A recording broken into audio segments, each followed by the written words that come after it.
আর ঠকাতে চাই না। ঠকাবা কেন? তোমাকে একটা মিথ্যা কথা বলছি। তাহলে সেই মিথ্যা কথার সত্যিটা এখন বলো। আসলে এগুলো কিভাবে বলবো বুঝতেছি না। কি সমস্যা সেইটা বলো। আমি আমাদের কলেজের একটা ছেলেকে অনেক পছন্দ করি। আর মিথ্যা কথা বলছি এইটা, এই ফোনটা আমার কাছেই থাকে সব সময়। আমি ওই ছেলের সাথে সব সময় কথা বলি।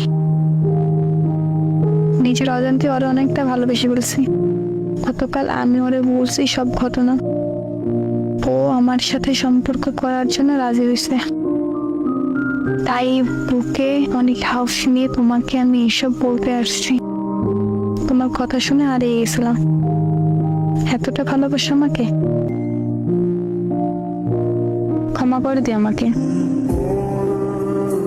একটা কথা কি জানো, মানুষ ঠকিয়ে কখনো ভালো থাকা যায় না। আল্লাহ ছাড় দেন কিন্তু ছাইড়া দেন না। প্লিজ এইভাবে বললো না। আমি এখন তোমাকে কি বলবো সেটাই বুঝতে পারতেছি না। এমনও মানুষ হয়। আচ্ছা, আমার কমতি ছিল কোথায়? জানি না। তোমার অনেক চাহিদা ছিল যেগুলো আমি পূরণ করতে পারতাম না, সেটাই তো। এমন ভাবে বললো না প্লিজ। সত্যি কথা মুখে আটকায় না।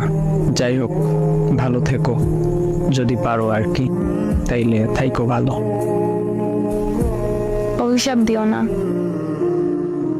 না, দিব না অভিশাপ। আচ্ছা, কিছু বলার আছে আর? কেন, ঘুমাচ্ছ নাকি? তোমার মেসেজগুলো দেখতে এখন অসহ্য লাগতেছে। আচ্ছা, আমার একটা অনুরোধ রাখবা? শেষ অনুরোধ।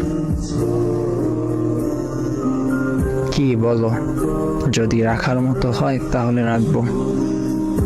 আমার যত ছবি আছে তোমার কাছে সবগুলি ডিলিট করে দাও। আমার নাম্বারটা ব্লক করে দাও। তুমি কি বোকা? তোমার মনে হয় তোমার ছবি, তোমার নাম্বার আমার কাছে থাকবে? সব মুছে ফেলবো এখনই। আমার শহরে বেঈমান প্রবেশ নিষেধ। Good bye.